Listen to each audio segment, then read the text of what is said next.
Signore e signori, benvenuti alla cerimonia di premiazione della 30ª edizione del premio letterario Parole attorno al fuoco.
Gentili ospiti, autorità, questo canto che ci porta al tema del nostro concorso, a questo premio letterario nazionale sul tema La montagna, le sue genti, della storia e dell'attualità, ci racconta di quel mondo che osserviamo sempre con grande fremito e con grande palpito nel cuore, quando anche in queste giornate piene di luce invernale scorgiamo le creste delle nostre montagne che fanno da cornice e da chiusura ai pensieri, alle aspettative, alle speranze.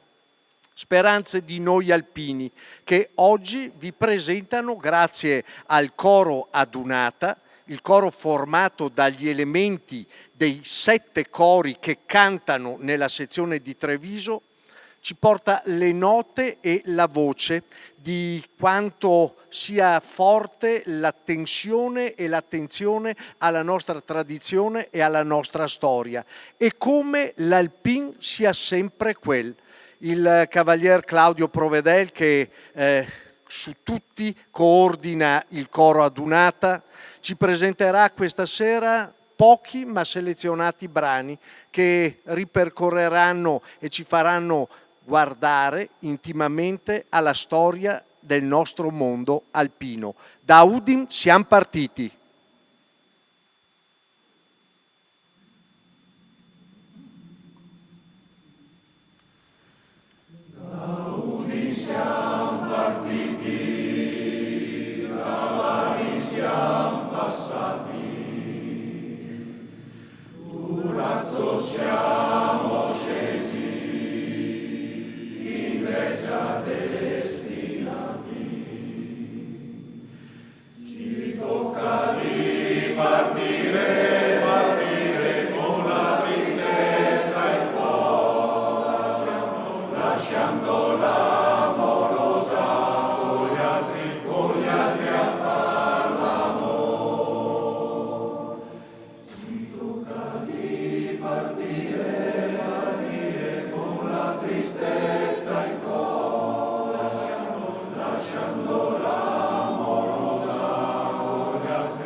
Grazie, grazie al coro Adunata, grazie al maestro Cavalier Provedel.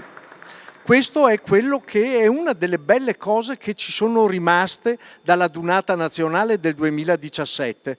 Allora si costituiva questa formazione con gli elementi dei 7 cori trevigiani, oggi continua la sua strada e il suo percorso con tanti momenti davvero di grande intensità regalati nelle occasioni speciali e particolari in cui gli alpini trevigiani vogliono far vedere di che pasta sono fatti. Ma per essere quello che sono ci sono dei ringraziamenti d'obbligo, ringraziamenti che vanno alla Regione del Veneto, che sostiene da sempre le edizioni di questo premio, alla provincia di Treviso, al dottor Stefano Marcon, che ugualmente sostiene e mette a disposizione alcuni elementi importantissimi per la gestione del premio che sono in proprietà alla provincia. Ancora il Comune di Treviso con il dottor Mario Conte, sindaco, che non manca mai di appoggiare e di seguire il premio, oggi rappresentato dalla dottoressa Maria Teresa De Gregorio. Ben trovata dottoressa, una preziosa acquisizione al comparto cultura dopo tanta esperienza a Venezia e in Regione Veneto per la comunità trevigiana. Grazie per la sua alta direzione culturale. Grazie. Ancora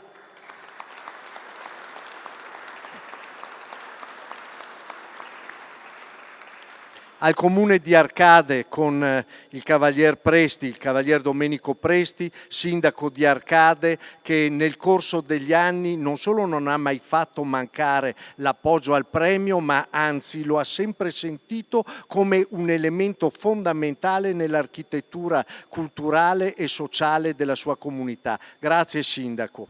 Ancora un ringraziamento particolare va all'ufficio scolastico regionale per il Veneto, ambito territoriale di Treviso, con la dottoressa Pastro, che ha avviato un rapporto significativo e importante tra le scuole e quindi la realtà più giovane e gli iscrittori, la maturità del premio. Ancora un saluto al primo luogotenente, sottufficiale di corpo del 7° Reggimento Alpini, e ci prende un po' di commozione, vorremmo che si alzasse anche. Grazie Leonardo Ronzani, veterano sottufficiale di corpo in rappresentanza di quell'universo mondo di uomini e donne che vivono la realtà dell'esercizio della professione delle armi con spirito di abnegazione, servizio, grande dignità e grande orgoglio di servire negli alpini. Grazie per essere con noi. Ancora un saluto ai nostri presidenti delle sezioni Vicignore. Allora vedo Lino Dapra, sezione di Belluno, ho visto Antonio Toffoli, sezione Cadore, ho visto Massimo Burol, sezione di Valdobbiadene, Francesco Introvigne, sezione di Vittorio Veneto, ho visto il mio presidente Francesco, sezione di Conegliano. Grazie per essere insieme con noi. Non devo mancare però la presenza e la risottolineo del gruppo di Santo Stefano di Cadore. Vedo anche qua il suo sindaco Alfredo Comis, grazie per essere qua, numerosi a rappresentare anche il mondo delle terre alte.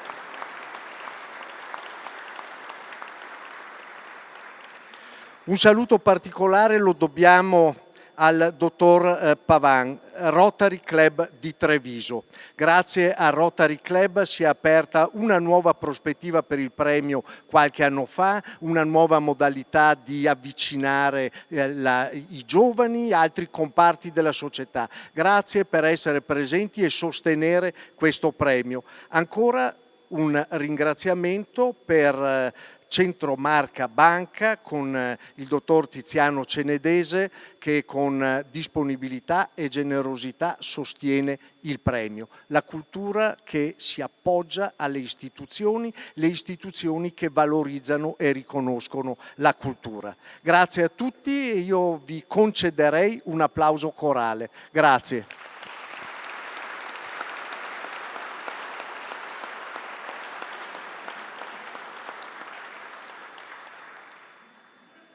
Il parterre non ve lo illustro perché sennò mi tirate i pomodori, però vedete dalle targhette come sia assolutamente qualificato e prestigioso, e per noi è un grande onore. Una 30ª edizione da sottolineare. Non per niente abbiamo anche l'edizione dell'Alpino, il nostro palinsesto televisivo e la nostra comunicazione, quella dell'Associazione Nazionale Alpini, questo ci fa molto piacere.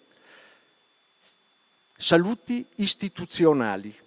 Signori, vorrei chiamare vicino a me la dottoressa Maria Teresa Di Gregorio, padrona di casa. Grazie, grazie per averci dato questa disponibilità e aver accolto la 30ª edizione. Berni, che piacere vederti. Bene, grazie a tutti. La presentazione è stata veramente straordinaria e ha dimostrato, illustrato veramente quello che è lo spirito di questo premio.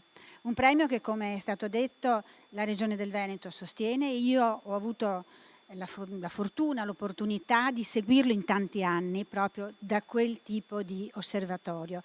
E oggi essere qui a salutarvi a nome del Comune di Treviso è per me una emozione enorme, ma è anche un grandissimo onore, soprattutto indossando questo tricolore che gli alpini, che voi, Corpo degli Alpini, avete onorato difendendolo sulle montagne, la montagna a cui appunto il premio si rivolge. Quindi grazie veramente per aver voluto essere qui, e per noi è un grandissimo onore. Quindi io porto il saluto dell'amministrazione comunale ed in particolare del sindaco Mario Conte, che, come è stato detto, è sempre stato molto vicino a questa iniziativa. Oggi qui siete in un luogo bellissimo, straordinario, che per chi ha avuto modo di vederlo già in questi ultimi tempi avrà osservato che è stato un po' riportato come era originariamente, cioè senza quel divisorio che differenziava le due ali, ma lo si può vedere in tutta la sua, diciamo così, proprio nella sua prospettiva, in tutta la sua bellezza.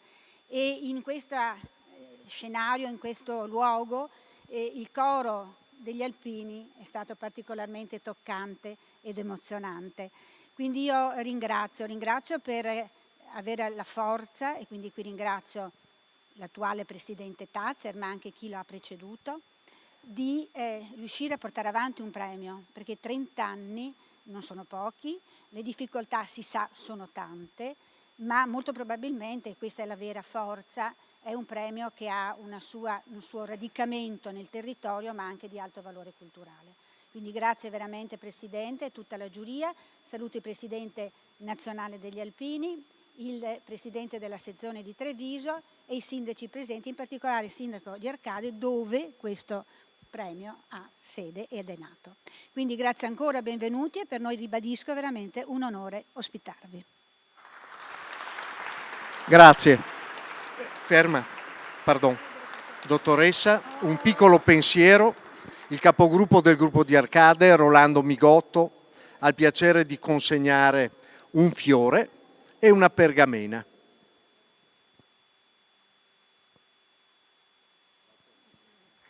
Grazie.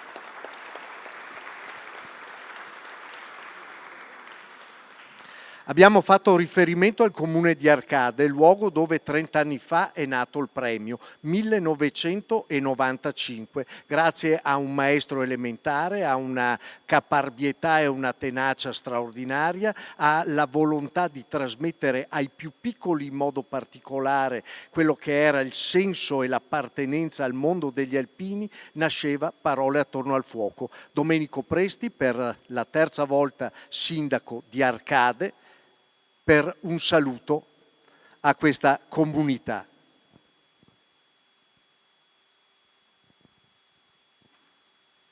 Grazie, buonasera a tutti e bentrovati. Saluto intanto, abbiamo l'onore del Presidente nazionale degli Alpini, grazie Presidente. Saluto ovviamente e do benvenuto anche qui da noi ai concorrenti che danno appunto il valore aggiunto, altrimenti non avremmo questo premio. E io nel saluto appunto ho ricordato come dell'intuizione di Carlo Tognarelli nasce dalla costola poi della tradizione veneta del pane e vin, nasce questo premio che con tenacia e caparbietà ormai ha messo delle radici molto profonde nella comunità arcadese. Dire che Arcade è fiera e orgogliosa penso che è scontato che sia così, e ancora di più lo sono chiaramente anche i nostri alpini. Ovvio che non è una cosa sicuramente comunque semplice, quindi io direi di tributare un applauso a chi lavora per organizzarlo, per portarlo avanti, quindi alla nostra Katia, alla segretaria, al presidente Leonardo Migotto, e lasciatemi dire che è il prezioso e straordinario lavoro che fa la giuria, che oggi si è impreziosita comunque, oltre al presidente che avevamo prima, bravissimo, abbiamo anche l'onore di avere un grande presidente come Sergio Tazzer, che ringrazio di cuore per guidare questo premio che ha varcato più volte i confini del nostro paese, perché anche quest'anno mi risulta, Presidente, che abbiamo dei racconti che arrivano appunto dai confini, oltre i confini italiani, ma non è la prima volta che il premio letterario per il Tornafuoco riceve dei racconti che arrivano da fuori dal confine dell'Italia. Questo ci fa capire ancora una volta quanto importante sia comunque la nostra cultura, la cultura italiana, e in questo caso la cultura alpina, che fa storia. Gli alpini sono, credo, per il nostro territorio, noi lo dimostriamo ogni anno con il lavoro che gli alpini fanno in quelli di Arcade, con il preziosissimo lavoro, perché sembra una cosa banale, ma portare avanti una tradizione e far valorizzare e far sì che le radici continuino a permanere e a andare sempre più in profondità nel terreno, datemi questa licenza, questo passaggio, e quindi la tradizione che ogni anno viene messa in discussione, che è quella del pane e vin, e mai come quest'anno, devo dire, alla perfetta macchina degli alpini abbiamo avuto un successo strepitoso. Dal pane e vin nasce Parola Tornafuoco, e quindi credo che un grazie di cuore vada dato, oltre al nostro Carlo Tognarelli, agli alpini miei e agli alpini arcadesi. Grazie.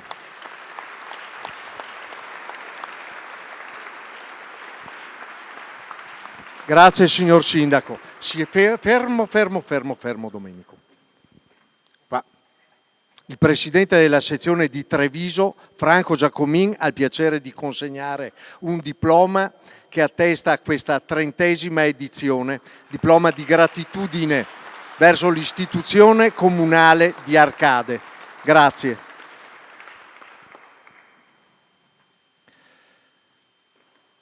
Dovrei trasformarmi nel famoso mago di Milano per far apparire il rappresentante della provincia di Treviso.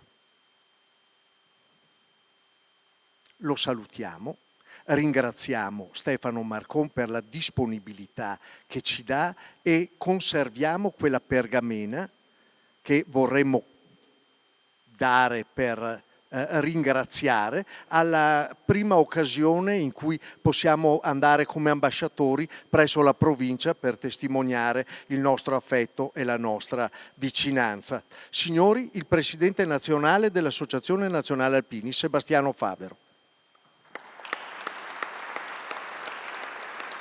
30 anni di premio, 30 anni di premio nazionale, 30 anni, forse è il premio più longevo all'interno degli premi che l'Associazione Nazionale Alpini promuove. La Chiarella, Arcade, mi sembra un neonato nella grande sezione di Bergamo.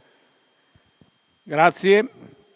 Non poteva la presenza dell'associazione e la presenza del Presidente mancare qui a questa 30ª edizione di un premio che, come ha detto il sindaco di Arcade, nasce in un posto e nasce in un luogo, in un momento che è importante. Adesso, al di là delle polemiche particolari, ma il falò Il falò ha il significato dell'unità, del stare insieme, della famiglia. E quel premio Parole attorno al fuoco sta in questo significato, che è ancora più importante se noi pensiamo alla montagna, un luogo impervio da un certo punto di vista, ma un luogo splendido, un luogo che insieme, comunque lo sanno bene i nostri alpini, aiuta a capire fino in fondo l'importanza di saper fare cordata, di saper stare insieme. Io credo oggi più che mai questo significato, questo spirito debba essere portato soprattutto, lasciatemelo dire, alle giovani generazioni, soprattutto a questa nostra società che ha troppo individualismo, che guarda troppo a se stessa e che non pensa a chi sta vicino. Forse, lasciatemelo dire, il tarlo anche di quello che sta succedendo attorno a noi dall'Ucraina al Medio Oriente nasce proprio da questi atteggiamenti che sono sbagliati.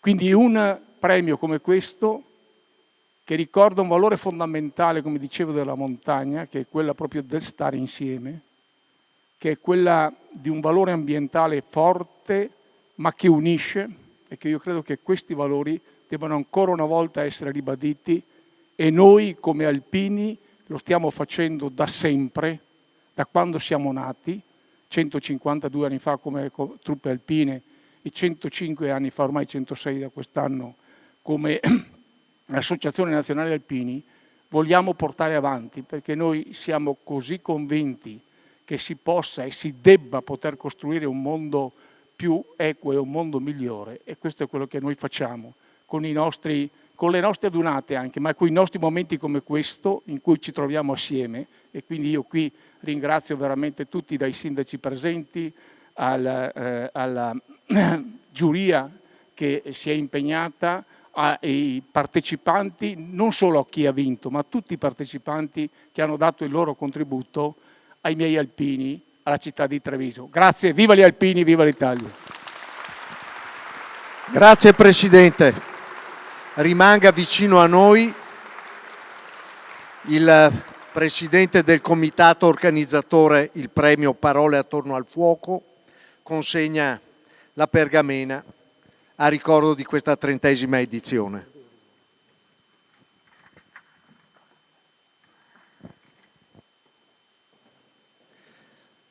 Ultimo atto formale, concedetemelo. Dicevamo che il premio si inquadra in un contesto culturale legato, sponsorizzato, valorizzato dalla Regione del Veneto, ed è arrivato un saluto da parte del Presidente della Regione del Veneto, il dottor Luca Zaia. Mi sembra doveroso leggere un paio di passaggi perché credo siano significativi, importanti. Il concorso è diventato un appuntamento imperdibile per tutti gli amanti della letteratura, offrendo una preziosa piattaforma per scrittori emergenti e consolidati e arricchendo il panorama culturale dell'intera comunità di Arcade e regionale. Parole attorno al fuoco rappresenta, pertanto, non solo un altissimo momento letterario, ma anche un'occasione che noi tutti abbiamo per guardare al futuro con rinnovato entusiasmo. Quanto visto, quanto sino ad ora festeggiato, costituisce infatti la sublimazione di quella voglia di fare di noi veneti che non conosce limiti e che rende celebre la nostra regione. Insieme ai saluti e agli auguri per il proseguo di questo premio, il saluto cordialissimo a noi e a voi da parte del Presidente della Regione, Luca Zaia.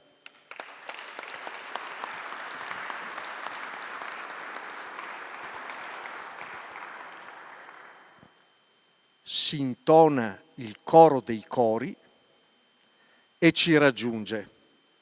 Ci propone Monte Nero a sottolineare quel mito della difesa che oggi gli alpini rappresentano.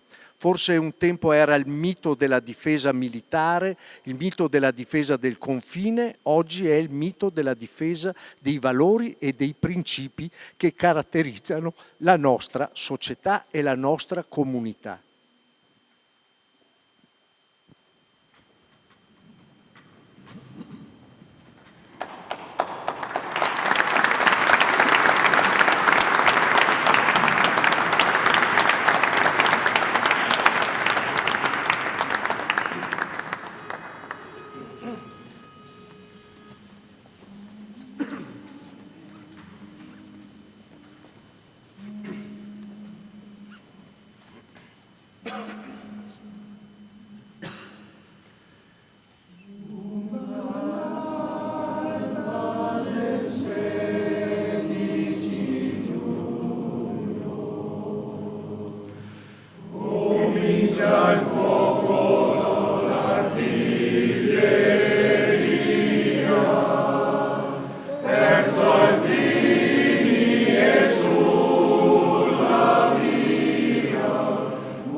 Grazie maestro Provedel, grazie coro dei cori.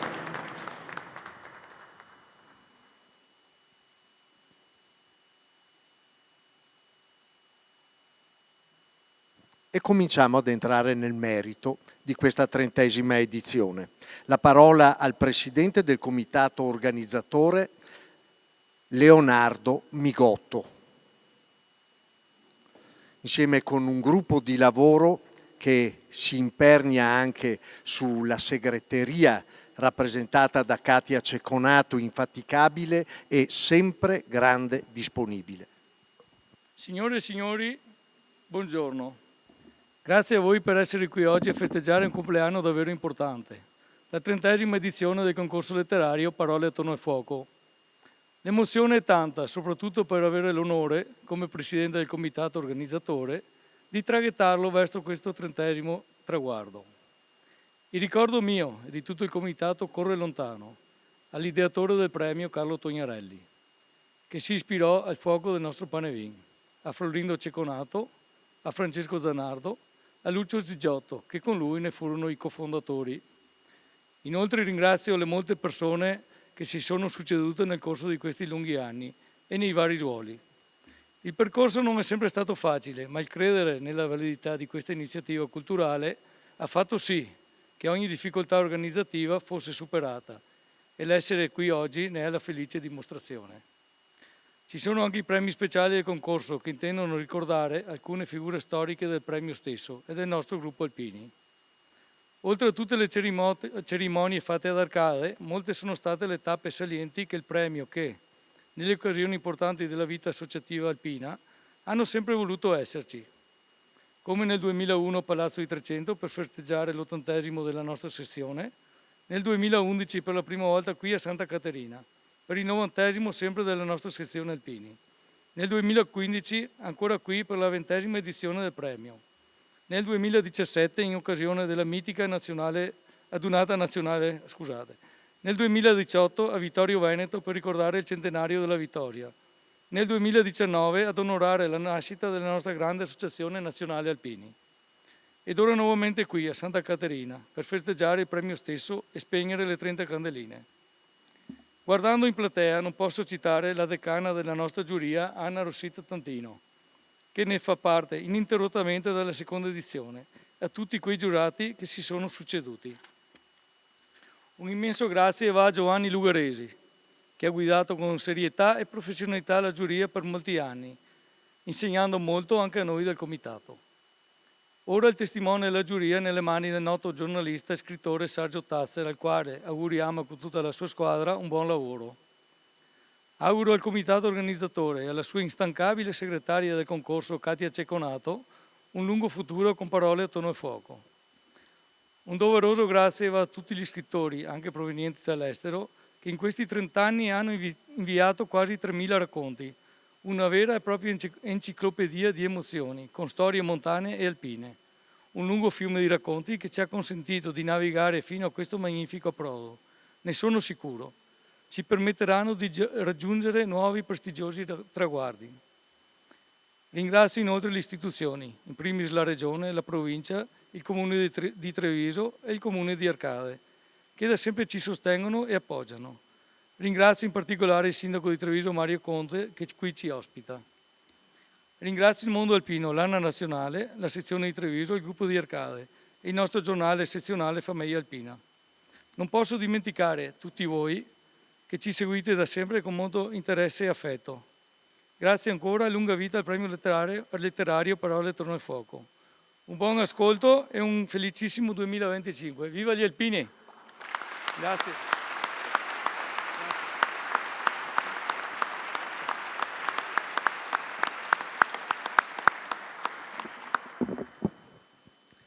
Nell'ufficialità, nelle parole ufficiali di Leonardo, credete, c'è tanta passione, tanto amore e ci sono tutti quei sentimenti e quei concorsi di quanti si dedicano alla realizzazione annuale del premio. Davvero, grazie Leonardo, grazie al comitato, grazie a tutti voi, grazie agli alpini di Arcade.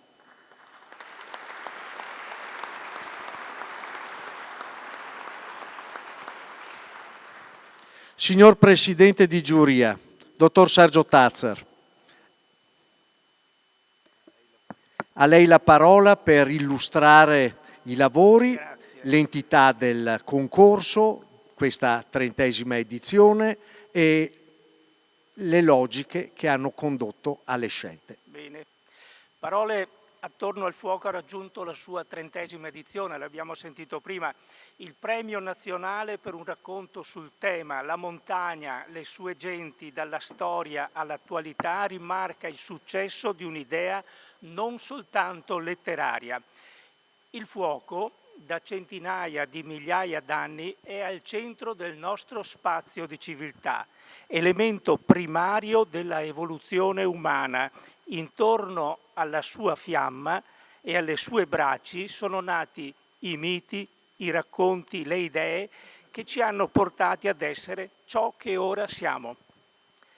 Attorno al fuoco è un'immagine che rappresenta l'idea di collettività, di fratellanza, di amicizia, di alleanza, di famiglia anche. Il fuoco, per Claude Lévi-Strauss, sociologo, etnologo, padre dello strutturalismo, segnò il passaggio dalla natura alla cultura. Molti anni fa, è stato ricordato, ma lo ricordo ancora io, un toscano giunto ad Arcade, la cui comunità sappiamo che con il fuoco della tradizione ha un legame profondo, il maestro Carlo Tognarelli, alpino come gli altri che lo sostennero, ideò questo premio letterario ora internazionale. Nella tradizione della solidarietà nella quale affondano le radici della comunità che lo sostiene, il premio prevede ora come allora che la metà della somma percepita dai vincitori vada devoluta ad un'associazione o a un ente umanitario a loro scelta. Tanti, viventi o scomparsi, hanno valutato i testi giunti nelle edizioni precedenti. La giuria letteraria che presiedo è composta da Fiorella Colomberotto, Elena Domeneghetti, Giuseppe Guizzo, Diego Peloso, Giustina Polon, Nicola Sergio Stefani, Anna Rossit Tantino e Ferdinando Zanatta, con segretaria l'insostituibile Katia Cecconato. Abbiamo letto i molti testi pervenuti, rilevando alcuni elementi che meritano di essere segnalati.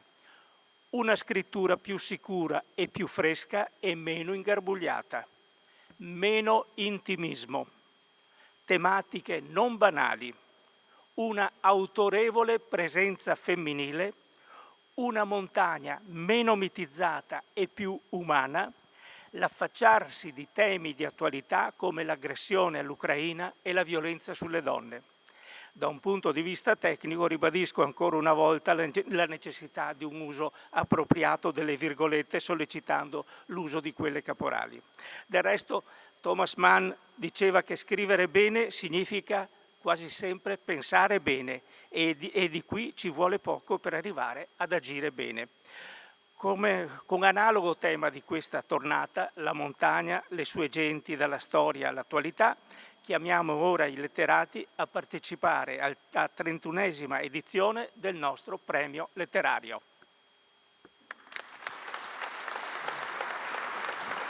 Grazie, grazie signor Presidente. Grazie al Presidente della giuria, grazie per aver ricordato il nome dei componenti e vorrei che venisse consegnato un fiore, un gesto di gentilezza e di carineria alle componenti femminili di questa nostra giuria, alla signora Elena Domeneghetti, a Giustina Polon, a Anna Rossit Tantino,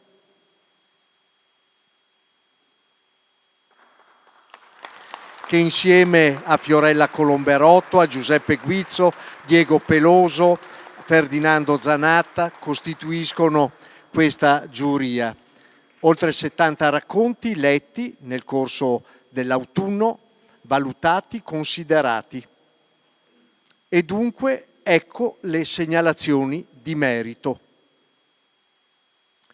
Segnalazioni di merito che non vedranno tutti presenti Come sappiamo dalla distanza, le vicende personali, tante situazioni non consentono a tutti di essere qua in questa circostanza, ma il pensiero c'è e c'è anche per loro, e il primo pensiero va a Bottallo Rossella di Torino, che con il racconto Minestra di castagne è tra i racconti segnalati. Ma ora chiamiamo chi c'è per la consegna di un omaggio floreale e per un applauso, e dunque vorrei vicino a me una madrina di eccezione. Vorrei che mi raggiungesse Anna Tognarelli per Paola, signora Paola mi scusi, la signora Paola Tognarelli, che rappresenta lo stipite di questo nostro premio. Vorrei che fosse proprio lei a consegnare il primo pensiero a Danila Barel con il racconto Un anniversario per amico. Un avversario per amico.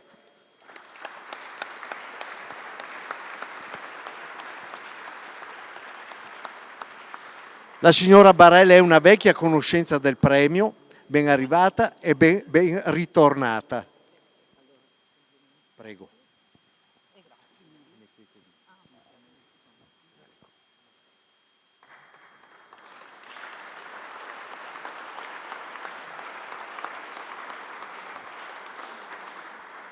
Grazie, grazie a voi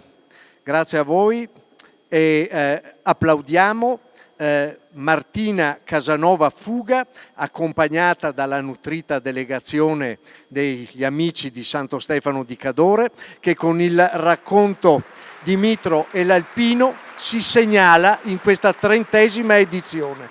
Consegna il riconoscimento il capogruppo di Arcade, Rolando Migotto.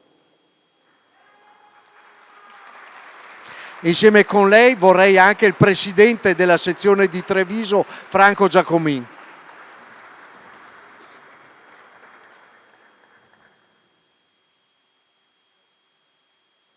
La signora Casanova Fuga si affaccia per la prima volta a questo concorso letterario e le auguriamo di partecipare ancora e di raggiungere le vette a cui aspira.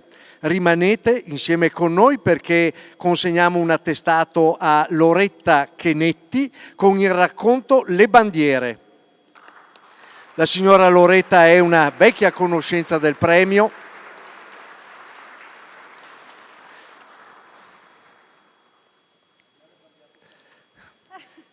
Passi.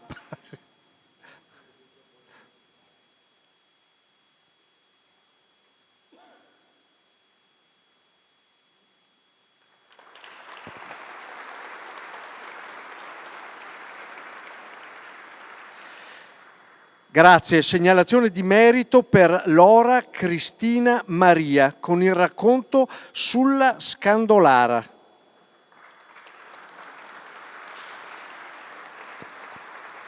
Anche la signora Cristina Maria è una vecchia conoscenza del premio, felicissimi di riaverla con noi.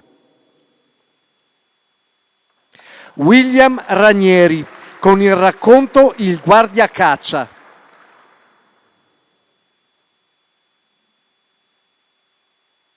C'è il signor William?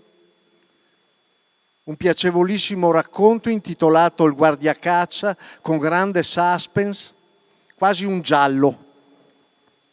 Allora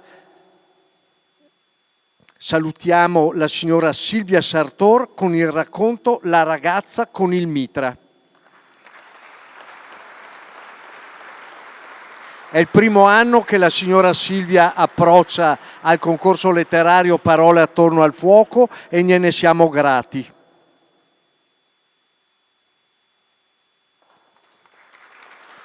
Grazie. Grazie a Danila Barel, grazie a Martina Casanova Fuga, grazie a Loretta Chenetti, grazie a Maria Cristina Lora, grazie a William Ranieri e a Silvia Sartor, segnalati di merito in questa 30ª edizione.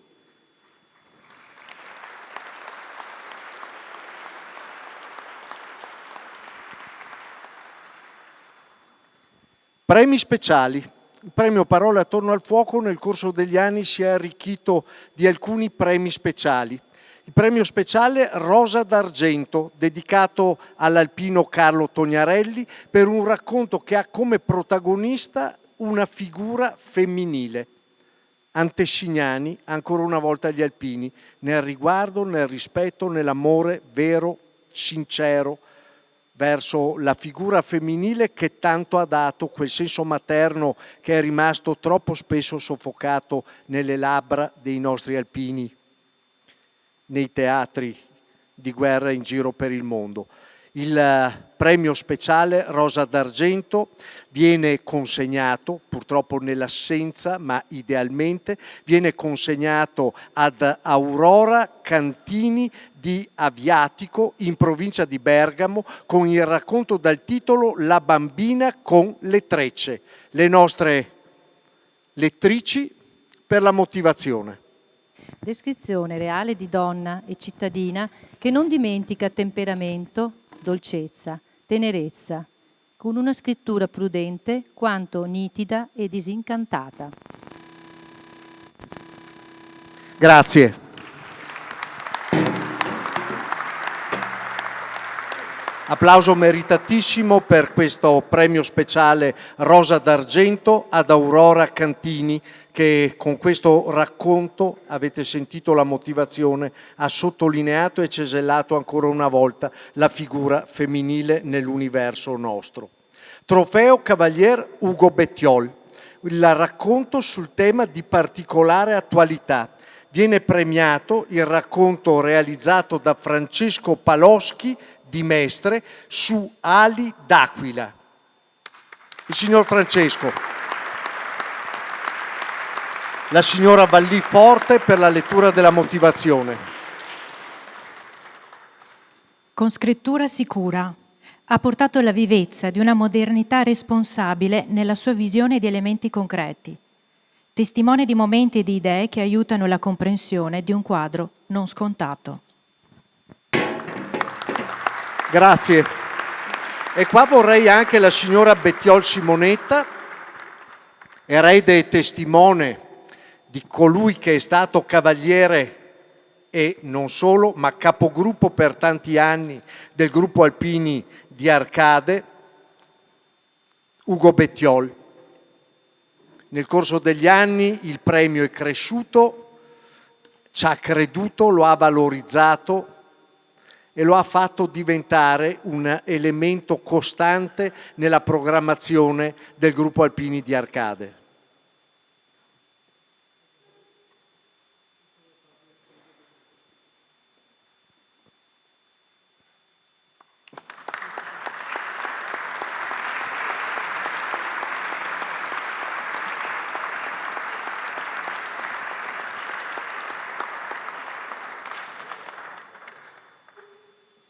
E dunque i premi speciali Rosa d'Argento Alpino Carlo Tognarelli ad Aurora Cantini di Aviatico in provincia di Bergamo e il trofeo Cavalier Ugo Bettiol a Francesco Paloschi, residente a Mestre, sull'Ali d'Aquila. Ed ora, signore e signori, la premiazione. La premiazione di questo 30° concorso. Non senza difficoltà la giuria si è espressa e ha individuato come terzo racconto classificato quello che porta il titolo Le cose verranno da sé di Stefania Pillon di Belluno.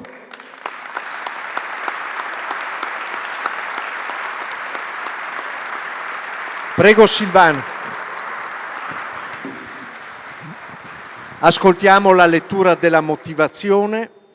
La bella storia di un cognome divenuto nome, un amore sincero che porta ad una vita nuova, di affetti, ma anche di interessi. Narrazione priva di malizia, trama ben costruita, testo di garbati sentimenti.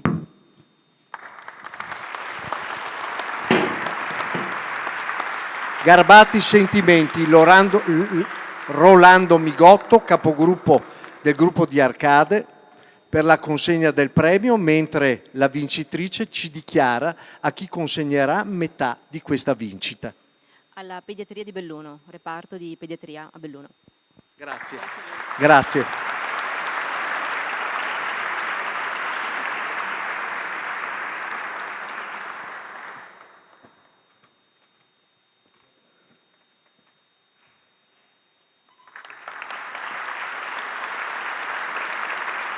Stefania Pillon, terza classificata con Le cose verranno da sé.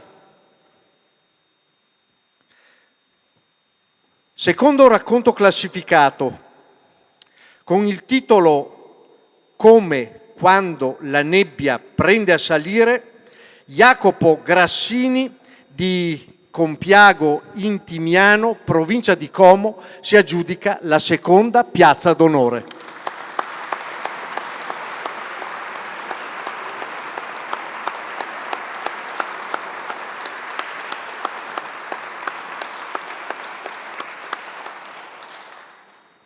Fiori, tra rocce e prati, incorniciati da boschi resi lievi e lontani dalla nebbia che intride il bel racconto.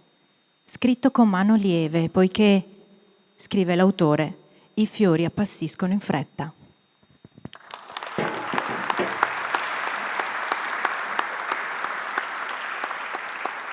Jacopo Grassini, secondo classificato, ci dice a chi donerà metà della somma. Allora, sarà devoluto alla sezione CAI di Capiago in Timiano, in provincia di Como, da dove provengo, e finanzierà progetti di avvicinamento alla montagna per ragazzi. Grazie. Grazie. Per ribadire ancora una volta come alpini e alpinisti sono sostanzialmente la stessa famiglia. È il presidente della sezione di Treviso, Franco Giacomin, a consegnare il premio.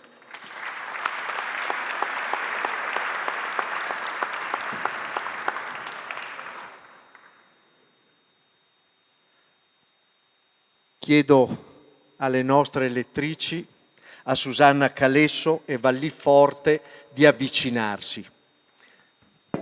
È il momento della proclamazione del racconto vincitore di questa 30ª edizione. Signore e signori, il racconto primo classificato porta il titolo di Alfonso e Picenina di Fiorella Borin di Venezia.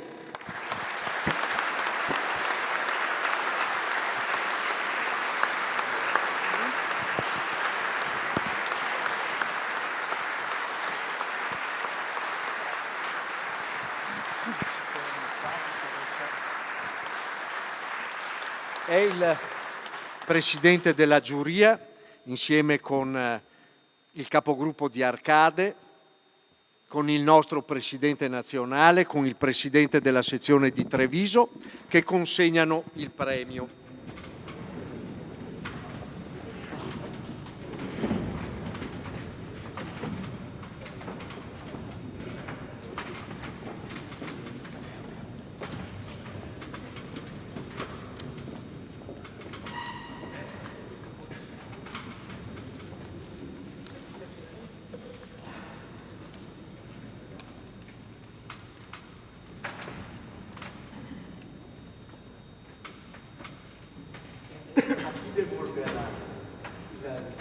La devolverò al progetto Arca, è un'associazione che si occupa di procurare assistenza, cibo caldo e coperte a chi vive all'addiaccio, e questo l'ho scelto in memoria di tutti i commilitoni di mio padre, reduce di Russia, che morirono di freddo e di fame nelle nevi dell'Unione Sovietica. Grazie.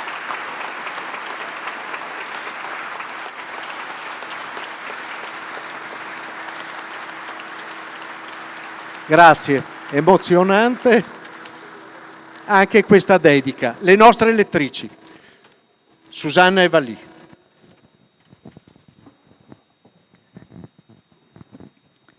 Dramma di una persona, disgrazia di una famiglia, tragedia di un popolo, frutto avvelenato dalla fallimentare campagna di Russia. Due fratelli che non si rivedranno mai più. Vicenda narrata con partecipata delicatezza, ricordo di una sventura, riassunto in una fotografia color seppia di una storia personale che è anche collettiva.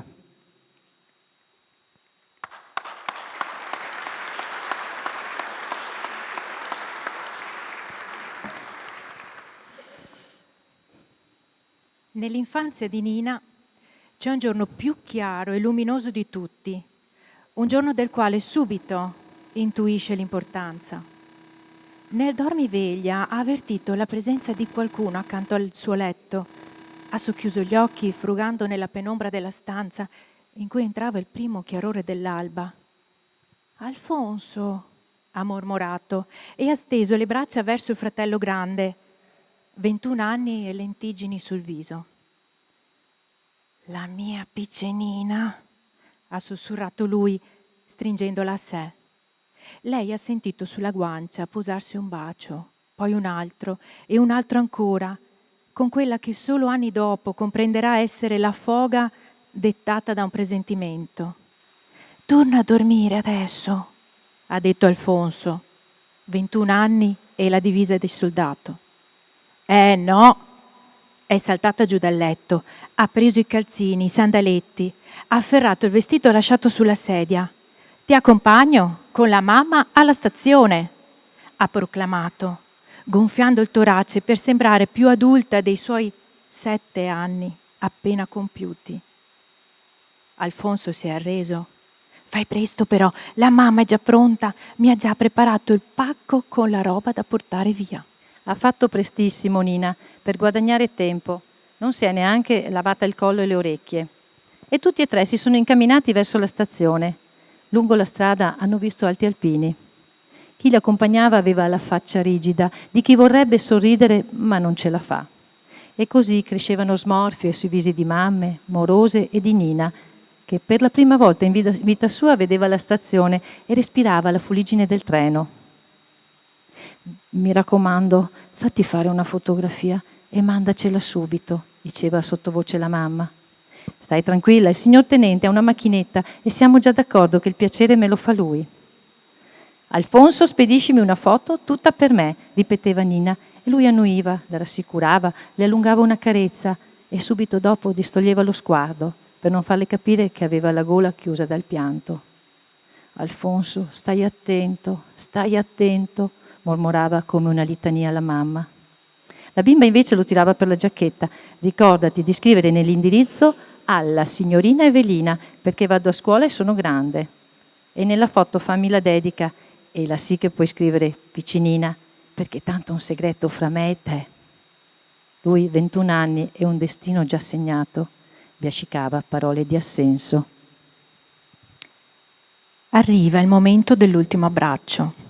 Dell'ultimo bacio sceso sulla fronte di Nina, Evelina per l'anagrafe, piccinina per quel soldato che non tornerà più. I giovani salgono sulla tradotta, si affacciano ai finestrini sventolando i cappelli con la penna nera, fanno ciao con la mano e c'è una mamma che solleva in alto il figlioletto neonato. E c'è Nina che saltella per riuscire a vedere la locomotiva che fischia il suo addio.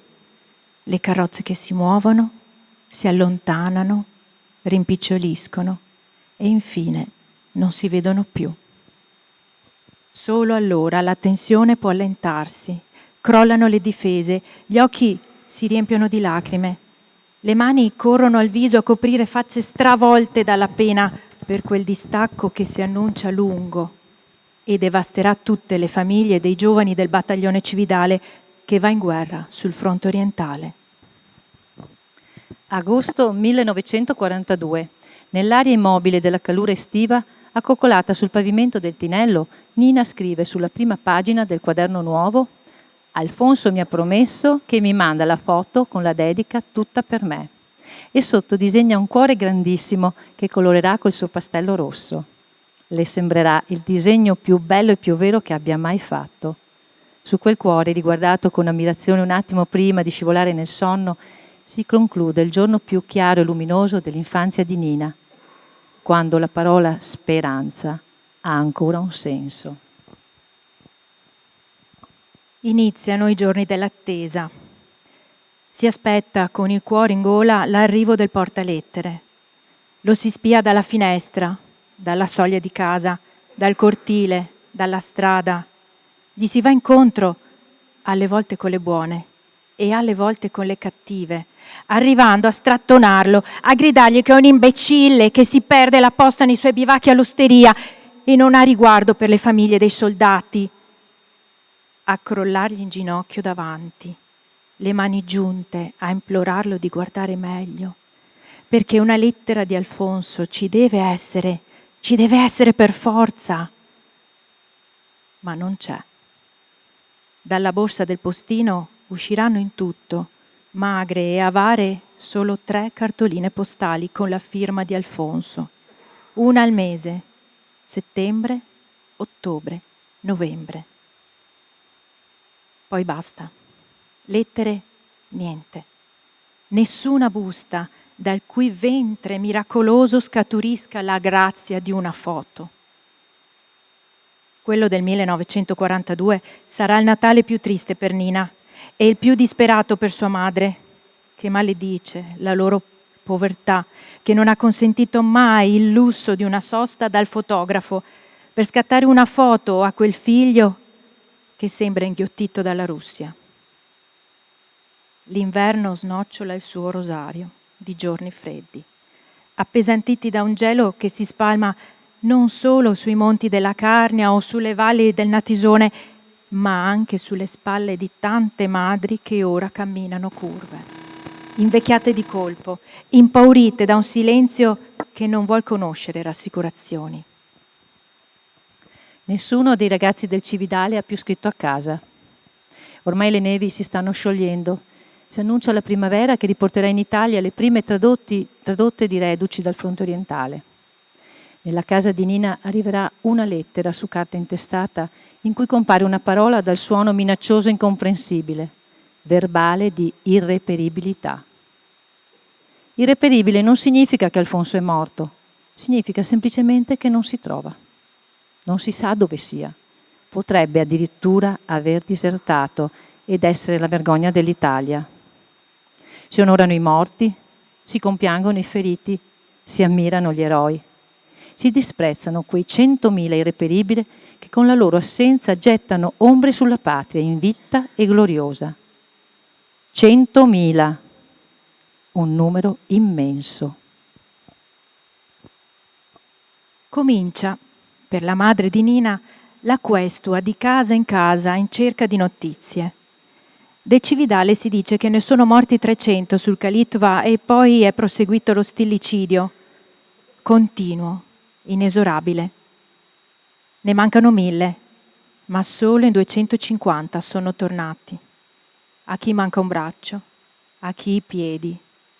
C'è chi è ridotto all'ombra di se stesso, chi ha cambiato carattere, chi non riesce più a dormire, chi si è chiuso in un mutismo roccioso da cui non sgorgano parole, ma solo sguardi smarriti, come se nella neve di Russia fossero andate perdute tutte le parole che davano un nome e un significato alle cose.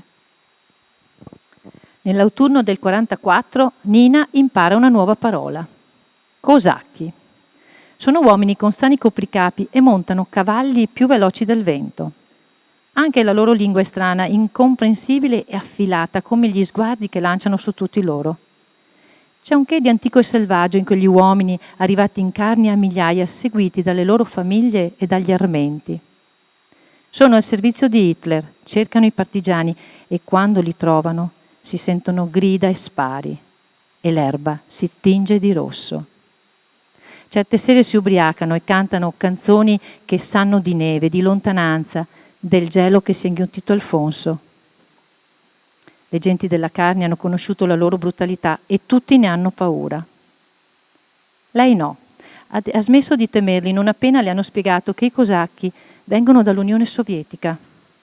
Rimpiange solo di non avere mai ricevuto la fotografia del fratello, perché gliel'avrebbe mostrata, avrebbe chiesto di lui se lo avevano visto, se per caso avevano bevuto insieme un bicchiere e mangiato una zuppa seduti sul pavimento di un'isba, e se per caso lui aveva parlato sottovoce, come in un segreto, di quella bimba che solo lui chiamava Piccinina. Ah, È uno strano animale la memoria. Sonnecchia come un gatto che dorme placido acciambellato su un cuscino. Non lo ridesta lo scroscio del temporale, non lo fa sussultare la porta che sbatte. Ma basta un sospiro a fargli drizzare le orecchie e tirar su la testa. Così è per Nina. Il nome del fratello perduto le viene addosso senza preavviso. Basta una folata di vento, il profumo dei ciclamini, il volo di una foglia secca, il canto del merlo che saltella sull'erba e quel nome le esce di bocca. Alfonso! Lo chiama, lo invoca, lo piange col suo cuore di bimba. A volte ha l'impressione che lui le cammini un passo indietro quando si inerpica per il sentiero che conduce al bosco. Allora si gira di scatto, ma lui non c'è. Delusa e indispettita si china a cercare le corolle dei colchici, ne raccoglie 4, 5, 6, ne fa un mazzetto. Sa che sono fiori velenosi ed è stato proprio lui a proibirle di accostarli al naso, ma ugualmente se li porta alle labbra. Alfonso, guarda, adesso li mangio. E pensa che basterà questa minaccia a farlo comparire, attento e paterno come solo Alfonso sapeva essere. Ma non succede niente. Alfonso non c'è.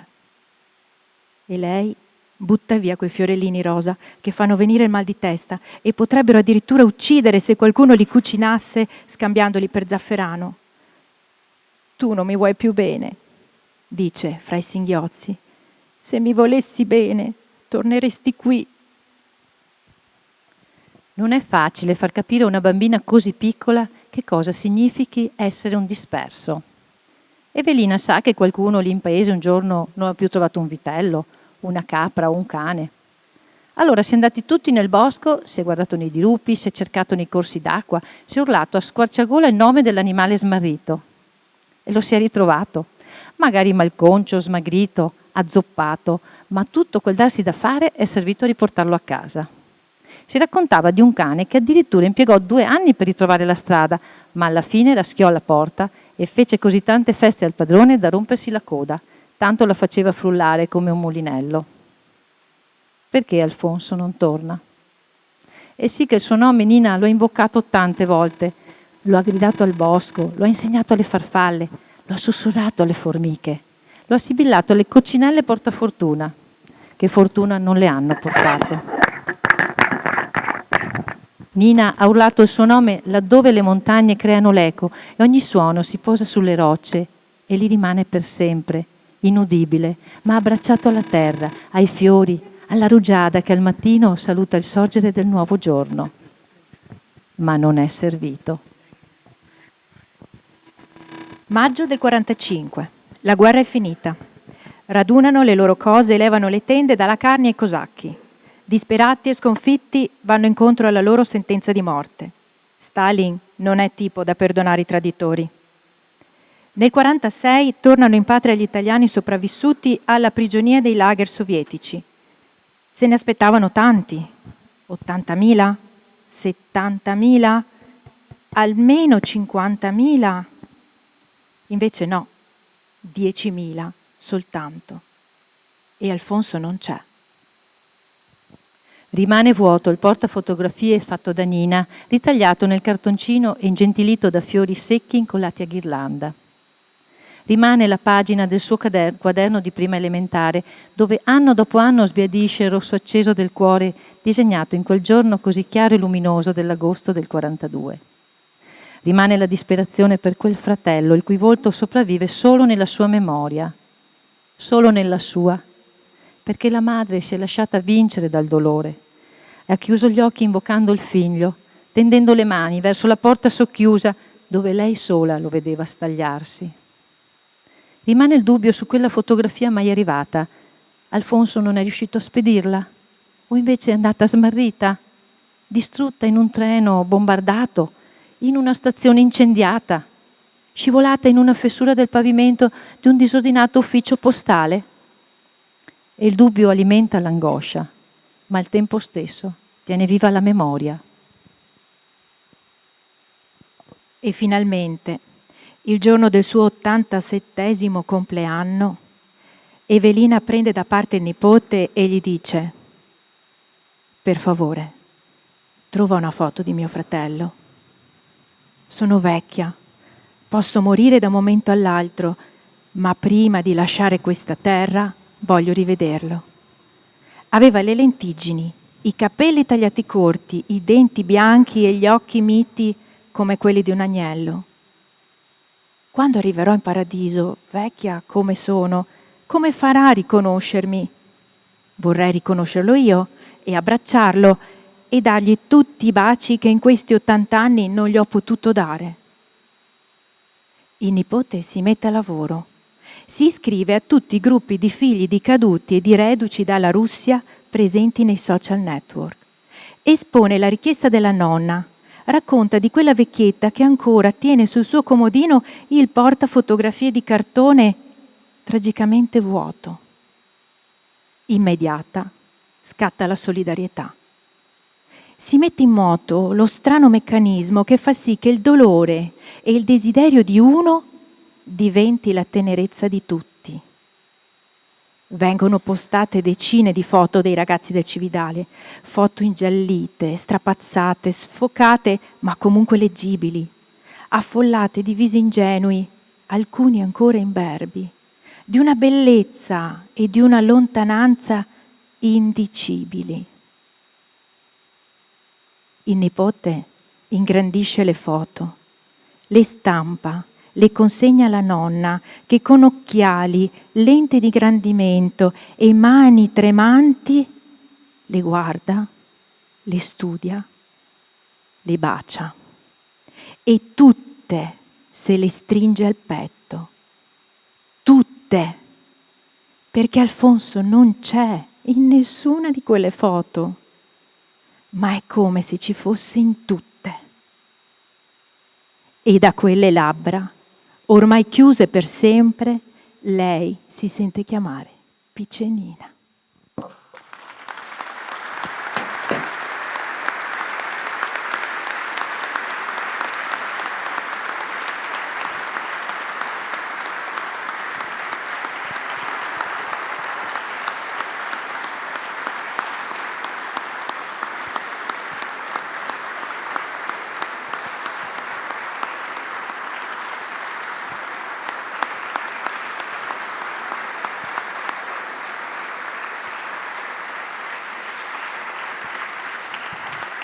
Difficile lasciarla andare. Venga qua, signora Fiorella. Difficile lasciarla sedere così, senza immaginare quanta passione e quanta emozione c'è in questo racconto, quanto le nostre lettrici Susanna e Vallì sono riuscite a trasmettere in questo momento così emozionante. Un disegno, una storia, una grande generosità da parte sua. Signore e signori, la vincitrice della 30ª edizione del premio Parole attorno al fuoco, la signora Fiorella Borin.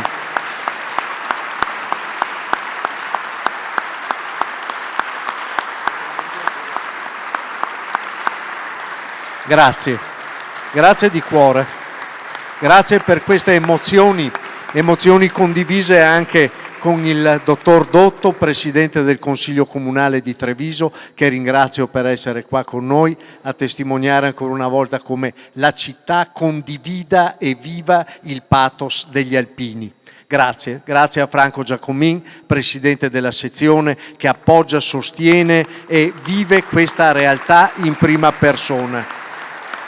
Grazie al nostro Presidente nazionale, Sebastiano Favero, che con mano ferma e sicura continua ad indicare e a percorrere la strada che gli alpini hanno percorso e continuano da 105 anni. Grazie al dottor Sergio Tazer, che con la sua maestria, pazienza, disponibilità, professionalità conduce il premio secondo lo spirito originario. Grazie a Leonardo e a Rolando Migotto, capogruppo e presidente del comitato organizzatore, per sempre tenere la barra al centro, essere sempre fermi nei propositi di ricordare i nostri magnifici capogruppo, Ugo, per ricordare anche il nostro Florindo, che avrà nel proseguo del premio una sua dedicazione particolare. Signore e signori, l'ufficialità e la esposizione dei risultati di questa 30ª edizione si è compiuta. Non ci resta che ascoltare ancora una volta il coro dei cori nelle sue interpretazioni, condotti dal maestro il Cavalier Provedel, ci raccontano e ci regalano l'ultima notte e Benia ca la storia. Coro dei cori, sezione Ana di Treviso.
Mormorando, stremata, 100.000 voci stanche di un coro che si perde fino al cielo, avanzava in lunga fila la marcia dei fantasmi grigio-verde. Non è il sole che illumina gli stanchi gigli di neve sulla terra rossa. Gli alpini vanno come angeli bianchi e ad ogni passo coprono una fossa.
Coro dei Cori, con la direzione del maestro Cavalier Claudio Provedel. Grazie. Grazie per aver sottolineato con queste due ultime canzoni il pathos che si è creato in questa bellissima sala, in questo bellissimo luogo. Grazie per la vostra partecipazione, per la vostra presenza. Onorati di avervi avuto con noi, vi rinnoviamo e vi proponiamo di esserci anche il prossimo anno. Premio Parole attorno al fuoco, 31esima edizione, ritornerà, attendete il bando e saremo felicissimi di essere ancora una volta insieme a leggere, ascoltare, festeggiare e guardare con occhi davvero brillanti ed emozionati al nostro magnifico mondo alpino. Grazie a tutti, buon rientro, buon sabato, buona domenica.